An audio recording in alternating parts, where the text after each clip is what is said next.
Hello friends, welcome to my channel kitchen queen. শারদীয়ার প্রীতি শুভেচ্ছা সহ ভালোবাসা দিয়ে আজ আমি আপনাদের এক নতুন রেসিপি আনতে চলেছি, ইলিশ কচু শাকের ঘন্ট। কিচেন কুইন চ্যানেলে আমি এই প্রথম ইলিশ কচু শাকের ঘন্ট আপনাদের সামনে পরিবেশন করছি।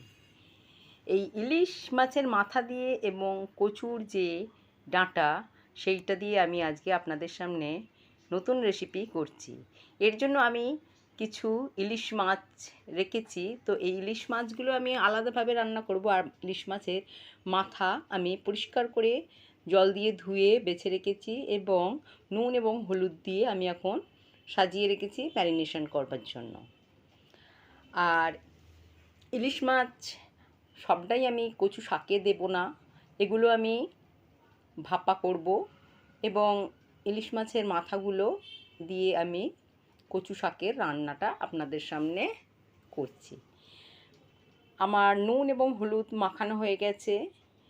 আর কচু শাকগুলো যেগুলো প্রথমেই আপনাদের দেখানো হয়েছিল সেগুলোকে পরিষ্কার করে আঁশ ছাড়িয়ে নিয়ে আমি জল দিয়ে ধুয়ে নিয়েছি এবং পরিষ্কার করে ধুয়ে একটি পাত্রে আমি রেখে দিয়েছি। এবারে গ্যাসের ওভেন জ্বালিয়ে দিয়েছি, কড়ায় তেল গরম করতে দিয়েছি এবং মাছের মাথাগুলো আমি এখন বেশ লাল করে ভেজে নেব। দেখুন, আমি এখন ইলিশ মাছের মাথা কড়াইতে ভেজে নিচ্ছি।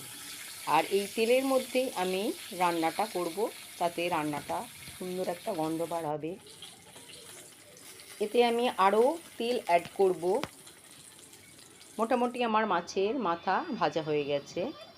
এবারে আমি একটি ডেচকিতে ওই কেটে রাখা কচুর শাকগুলোকে খুব পরিষ্কার করে আঁশ ছাড়িয়েছি এবং খুব সুন্দর করে জল দিয়ে ধুয়ে নিয়েছি।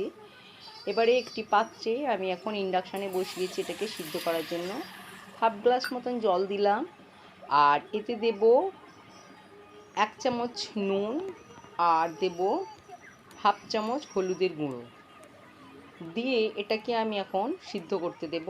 আর আমি এর সঙ্গে দিয়ে দিলাম খানিকটা তেঁতুল, যেটা যদি কোনো কারণে কারোর গলা চুলকায় তো সেই রিস্ক না নিয়ে আমি সামান্য তেঁতুল দিয়ে দিলাম। এবারে এই অতগুলো কচু শাকের ভাবছেন তো যে কী করে সিদ্ধ হবে, কিন্তু দেখুন ও একটু গরম হলে ও নিচে নেমে যায় এবং আস্তে আস্তে চাপ দিয়ে দিয়ে সবগুলোকে আমি আস্তে আস্তে ডেচকির মধ্যে ঢুকিয়ে দিয়েছি। তার ফলে কোথায় চলে গেছে, ভীষণ স্পঞ্জি জিনিস আমার সিদ্ধ হয়ে গেছে, মিনিট 5 সময় লেগেছে, চাপা দিয়ে দিয়েছিলাম। এবারে আমি নিয়েছি 3টি বড় পেঁয়াজ। দেখুন কচু শাক আমার পুরো সিদ্ধ হয়ে গেছে। নিয়েছি রসুন বাটা, আদা বাটা, জিরে বাটা, আর নিয়েছি কালো জিরে, কাঁচা লঙ্কা আর শুকনো লঙ্কা, তেজপাতা। এবারে আমি কড়াইতে আরও তেল দিয়ে দিলাম, দিয়ে এবারে আমি এতে পেঁয়াজগুলো এখন লাল করে ভেজে নেব। এতে যত মশলা পড়বে খেতে খুবই সুস্বাদু হবে। কচু শাকের পরিমাণ অনুযায়ী আমি বেশ অনেকটাই পেঁয়াজ দিয়েছি। আর এই রেসিপিটা করলে আর কিছুই লাগে না, গরম ভাতে ভীষণ ভীষণ সকলেরই একটা মুখরোচক খাবার।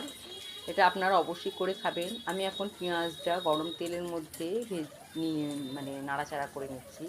বেশ হালকা কিছুটা ভাজা হয়ে যাবার পর আমি আরও অন্যান্য মশলাপাতি এর মধ্যে দেব। মিনিট 2 আমি এখন পেঁয়াজটা সাঁতলে নিচ্ছি। এবারে আমি দিয়ে দেব কালো জিরে। প্রথম দিকে যদি কালো জিরেটা দিয়ে দেওয়া হয় তাহলে পুড়ে যায়, তাই আমি পেঁয়াজটা কিছুক্ষণ ভাজার পর তেলটা মধ্যে আমি কালো জিরে 1 চামচ বা 1.5 চামচ, 2টি শুকনো লঙ্কা, কাঁচা লঙ্কা, তেজপাতা দিয়ে দিলাম। দিয়ে এতে কি হয়, খুব সুন্দর একটা স্বাদটা থেকে। আর কালো জিরেটা প্রথমে দিলেই তেলটায় পুড়ে যায়, তিতা লাগে, তাই আমি একটু পরে এই ফোড়নটা আমি দিলাম। আপনারাও দেবেন, দেখবেন খুব একটা সুন্দর গন্ধ ছাড়ে আর কালো জিরেগুলো মুখে পড়লে তিতো লাগে না। এবারে বেশ কিছুটা ভাজা হয়ে গেছে। এবারে দিয়ে দিলাম 1 চামচ জিরে বাটা, আদা বাটা, রসুন বাটা, সবই 1 চামচ করে আলাদা আলাদা আমি দিয়ে এখন মশলাটা আমি কষিয়ে নিচ্ছি কড়াইতে। বেশ ভালো করে এটা কষিয়ে নেব যতক্ষণ না ওই কাঁচা বাটনার গন্ধটা যায়। এবারে আমি এর মধ্যে দিয়ে দেব গুঁড়ো মশলা। দিয়ে দিলাম হাফ চামচের একটু বেশি হলুদের গুঁড়ো, দিয়ে দিলাম 1 চামচ লঙ্কার গুঁড়ো। এই ঝালটা আপনারা আপনাদের পছন্দ অনুযায়ী খাবেন। আরও একটা কথা বলে রাখি, আমি জিরের সঙ্গে গোটা 4 কাঁচা লঙ্কা আমি বেটে দিয়েছি।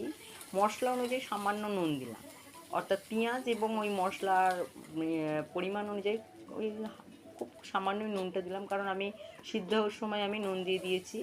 এবারে আরও দিয়ে দিলাম গোটা 4-5 কাঁচা লঙ্কা। হয়ে গেল আমার। এইবারে আমি সিদ্ধ করে রাখা, জল ঝরিয়ে রাখা যে কচুর শাকটা এর মধ্যে নিয়ে নেব। এক্সট্রা কিন্তু আমি জল এতে অ্যাড করব না, কারণ জলটা অ্যাড করলে সে জল আর শুকনো করা যাবে না। দেখুন কচু শাক ভীষণ ভীষণ নরম।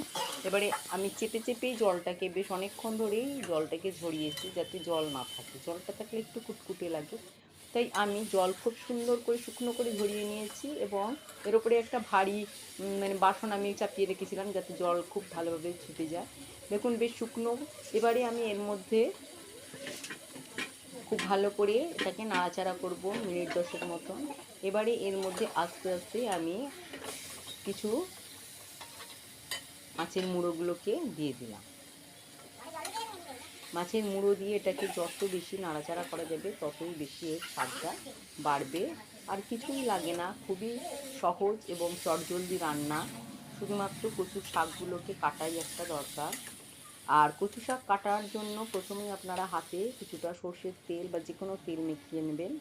ওপর থেকে দিয়ে দিলাম কিছুটা ধনের গুঁড়ো 1 চামচ মতন।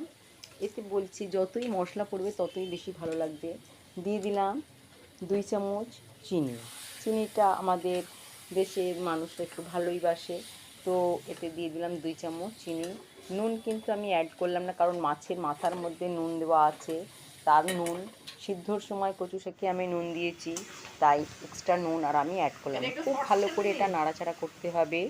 বন্ধুরা, কেমন লাগলো আমার এই রেসিপিটা অবশ্যই আমাকে আমার চ্যানেলে সাবস্ক্রাইব করে এবং লাইক শেয়ার ও কমেন্ট করে জানাতে ভুলবে না কিন্তু। দেখো এটা আমি মিনিট 15 মতন নাড়াচাড়া করছি, করলে বেশ শুকনো মতন হয়ে আসছে। যত শুকনো হবে তত এর টেস্ট বাড়বে। আরও ভালো করে আমি নাড়াচাড়া করছি। নতুন বন্ধুরা অবশ্যই আমার চ্যানেলকে সাবস্ক্রাইব করবে, তাতে তোমরা নতুন নতুন রেসিপি আমার চ্যানেল থেকে সবার আগে দেখতে পাবে।